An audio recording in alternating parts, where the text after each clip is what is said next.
Gambhira bridge દુર્ઘટના બાદ રાજ્યમાં તમામ જર્જરિત પુલ પર ભારે વાહનની અવરજવર બંધ કરવામાં આવી હતી, જેમાં નર્મદા જિલ્લામાં આવેલો રાજપીપળા વડોદરાને જોડતો રંગસેતુ પુલ પણ સામેલ છે। આ બ્રિજ પર હાલ ભારે વાહનની અવરજવર બંધ છે, જેના કારણે એસટી વિભાગની બસોને 30 થી 40 કિલોમીટરનો ફેરાવો ફરીને વડોદરા પહોંચવું પડી રહ્યું છે, જેના કારણે દરરોજ મુસાફરી કરતા કર્મચારીઓ અને શ્રમિકોનું ભાડું વધી જાય છે અને રોજ પહોંચવામાં તે લેટ પણ થાય છે। એક તરફ રંગસેતુ પુલ પર એસટી બસની અવરજવર બંધ છે, તો બીજી બાજુ રેતી ભરેલા હેવી ટ્રક આ જ પુલ પરથી પસાર થઈ રહ્યા છે। પુલ પર દોડતા ટ્રકનો વિડીયો પણ સામે આવ્યો છે।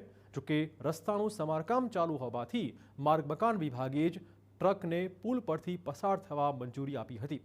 હવે આ અંગે ભરૂચના સાંસદે માંગણી કરી છે કે જો પુલ પરથી હેવી ટ્રક પસાર થઈ શકતો હોય તો એસટી વિભાગની બસોને પરમિશન કેમ નથી મળી રહી।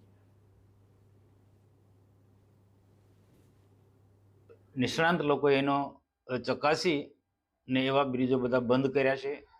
એમાં પોઈચા બ્રિજ પણ બંધ કર્યો છે, આમોદમાં પણ બ્રિજ બંધ કર્યો છે, એના બેડા કંપની પાસેનો પણ બ્રિજ બંધ કર્યો છે।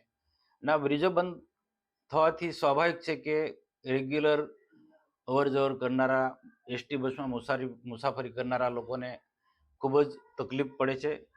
પોઈચા બ્રિજમાં પણ એ સ્થિતિ છે। પોઈચા બ્રિજમાં ઘણા લોકોની એવી માંગણી છે, હાઈવા રેતીના ફરતા હોય અને બસ બંધ કરવામાં આવે તો પબ્લિકને ભાડું, સમય અને એમનો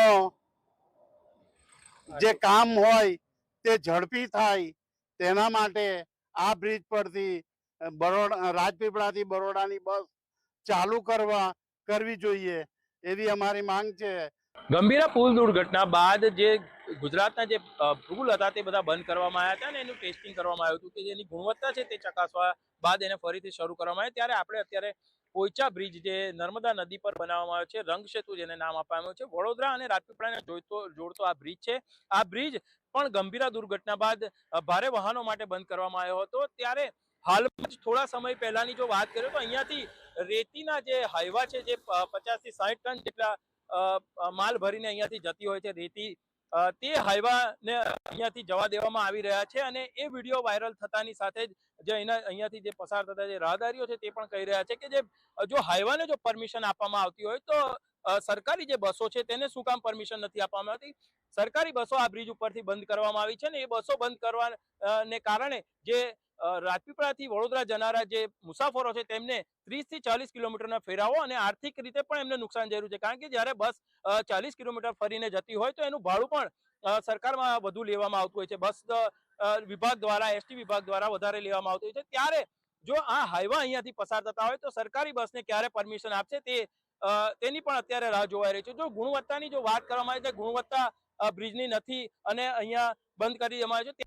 જો આ બ્રિજ ઉપરથી હાઈવા પસાર થતા હોય તો બ્રિજની ગુણવત્તા તો સારી ગુણવત્તાનો બ્રિજ હોઈ શકાય, ત્યારે જ સરકારમાંથી જ્યારે પરમિશન લઈને અહીંયાથી હાઈવા પસાર કરવામાં આવી રહ્યા છે તો ગુજરાત સરકારની જે બસો છે તેને પરમિશન ક્યારે મળશે તેની પણ જે રાજપીપળા અને વડોદરાના જે મુસાફરો છે તે રાહ જોઈને બેઠા છે। વિશાલ પાઠક, TV9 નર્મદા।